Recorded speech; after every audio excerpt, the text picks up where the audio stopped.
A gull definitely got murdered there, probably by an eagle. Another one over here. But the murder of shorebirds is not the reason for this video. It's at most a secondary or tertiary theme. I want to take you through my favorite fishing rig from spool to snap. I'm going to briefly go over my reel, rod, what line I use, mono, braid, or fluorocarbon. It's a trick question. Terminal tackle and knots. Not all that long ago I used to change this configuration pretty regularly. Maybe once or twice a year I've discovered some improvement, but I haven't changed it in a few years, so I feel like I've landed on a keeper here. Let's start out with the reel. This is the Plueger Supreme 35. It's an excellent rod for your money. Fishing is my life, but I'm still very frugal. I want good quality, but not for top dollar. There are $700, $800 reels plus out there. I'm not in the market for that. I'm a value shopper. This one runs, I think, 130 or 140 Canadian, and it was worth every penny. I've banged it up, like, just look at it. It's all dinged up, scratched up, dragged it into trees on the portages, and it's been through a lot. It's no worse for wear. It's as smooth as the day I got it, with very little maintenance. I oil and grease it sometimes, maybe once a year at the most. I also have the Plueger Supreme in a bait caster, and then the Plueger President is my backup spinning reel. I've tried plenty of brands and settled on Plueger. I'm really happy and satisfied with the quality for the money. Another product I love for the money is the Ugly Stick Elite. This is a 7-foot one-piece rod. 2-piece is fine too. 1 piece gives you a bit more sensitivity. If you look at tournament anglers, I don't think any of them are using 2-piece rods, but for you and I, it's absolutely fine. So rods have a couple of primary properties, which is the action, meaning where in the rod it bends. If it bends mostly at the tip, it's a fast action rod. If it bends much closer down to the shaft, then it's a slow action rod. This one is more so in the middle, which I like. It's kind of like an all-in-one. I use it for trolling a lot, so I want some give for a nice smooth hook set, but I don't want it to be too soft so that I can't hook set when I'm casting effectively. So the second major property of a rod is its power. So can it deal with big heavy fish or only with small panfish, for instance. This one is a medium power rod, so again it's kind of just the sweet spot. In the backcountry I don't have a rod locker in a 17-foot boat with 6 rods in it. I can carry 1, maybe 2. So I need a rod that's going to do everything for me. So for that I go for medium action, medium power. I like a cork handle as well, it's just more comfortable. This is not high quality cork, so it's chipping away, but it's still fine. So let's talk about the line now. On the back end, I've got my least favorite line, which is monofilament. This is, I think, 12 pound. It is just my backing for my braid. With most reels, you can't tie braid directly to the spool. It'll slip. I actually returned, when I was just getting into braid, I returned a reel. I think it was a Daiwa reel from Walmart. Sorry, Walmart. I returned it because I thought the reel was defective, but it was just the braid slipping on the spool. So if you put mono on the back, it'll stop it from slipping, and it saves you money because mono is so cheap. Braid is much more expensive. You can fill in some of your reel with mono, which is much cheaper. Many years ago I used to tie my line on with all kinds of ridiculous knots that I invented until I discovered that, oh, there is a perfect knot called the arbor knot for attaching line to your spool. All it requires is an overhand knot, which you slip over the spool, and then another overhand knot tied on the end, which you pull through. Go look up a video on it, it's super easy. Now I'm going to reel this back on. So to attach the mono backing to the 30-pound braid that I like, I use a double uni knot, and you want that double uni knot to be as small as possible. And you will need to cut the tag ends of your knots as close to the knot as possible. If the tag ends are loose, or if the knot is too big, as you're casting, your line is going to catch on it as the line is pulling out, and it's going to inhibit your cast. So it's a really important part of the setup. Switched to braided line a few years ago, and I don't think that I'll ever go back. I just love the lack of memory to it. You know, there's no coil, as opposed to this mono, which is already kind of annoying me and coiling up on itself. And there are things you can do to try and minimize that, but I think braid is just a far superior option. And then of course, the great thing about braid is it's no stretch, as opposed to the mono, which stretches a bit.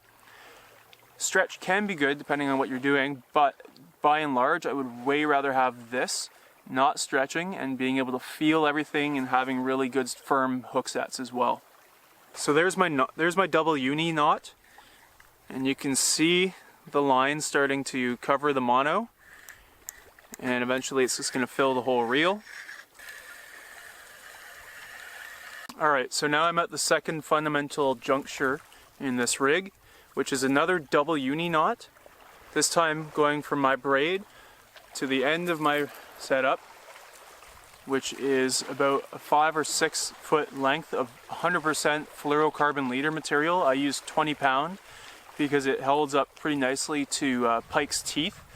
I've reeled in many 10 pound plus pike on 20 pound fluorocarbon, and I have yet to be cut off by one. It's more than possible. I do have an 80 pound fluorocarbon leader as well if I'm really expecting to be in big pike waters or muskie. But this has always done the trick, and it's a lot more stealthy than an 80 pound fluoro lead, which is quite visible underwater as opposed to the 20. Part of the reason that anglers like fluorocarbon leaders is because they are supposed to be relatively invisible underwater. I think they're supposed to have the same refraction index as water or something like that, so light bounces off it the same way. I don't really think that's true. It's probably just marketing garbage, but it's got a lot less stretch than mono, so it's still nice for my hook sets, but it is very abrasion resistant, not only to pike's teeth but to rocks and twigs that you might snag. That does a really good job holding up.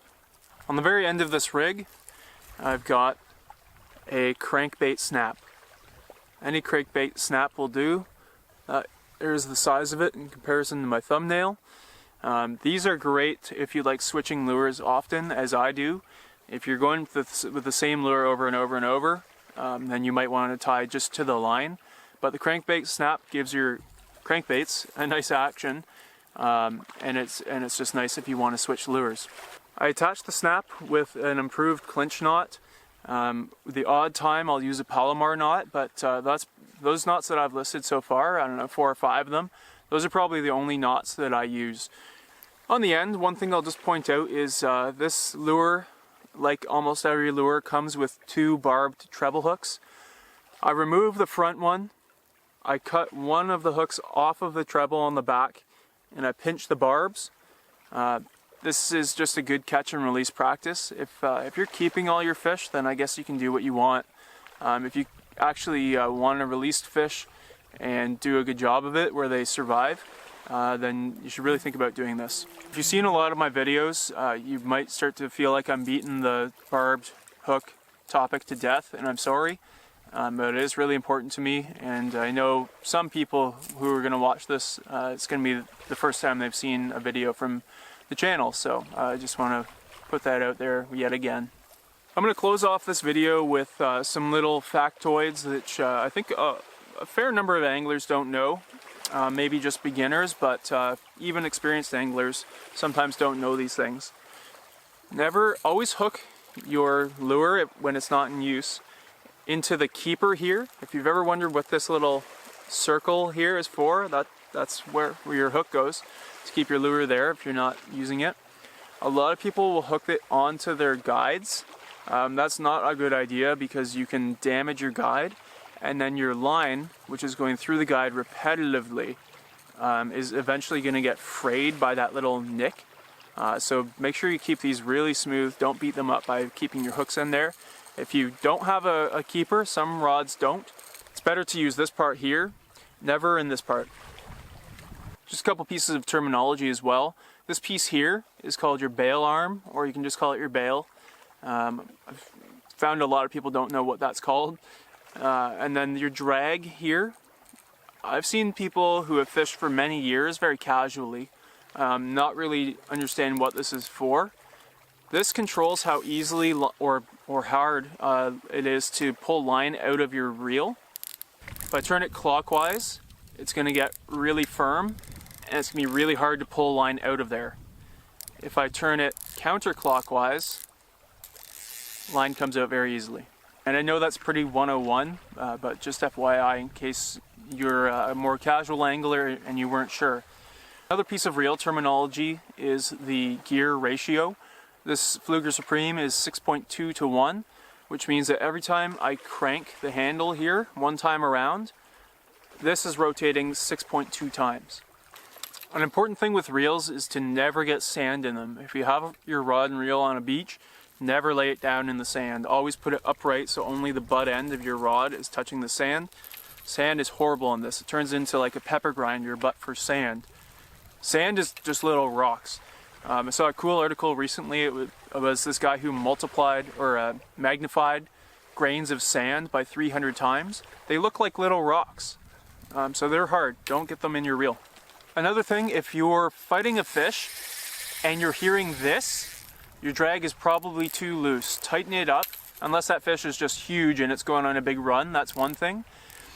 Also, if the fish is fighting you, allow the rod to do the work there. Don't reel as the fish is fighting. Don't constantly reel. You want to play the fish. Let the rod do the work when the fish is fighting against you. If the fish will come with you, that's when you're reeling down. If you're really not sure where to start with drag, if you just don't understand what I'm talking about, just tighten this up to a point where you can pull line out, but it's not super easy. You don't want it too light or too firm. Both of those are going to lose you fish. But if you have it somewhere in between, you'll probably be okay. Anyway, that's all I can think of for now. I really love this rig. If you want to try and recreate any part of it, I have links to many of these items in my Amazon links in the description. I get a small commission if you do buy it through there. If you need it anyway, hey, you can help me out. I hope this helps you, and there's a really cool insect over there. I'm going to film it, and I'll see you next time.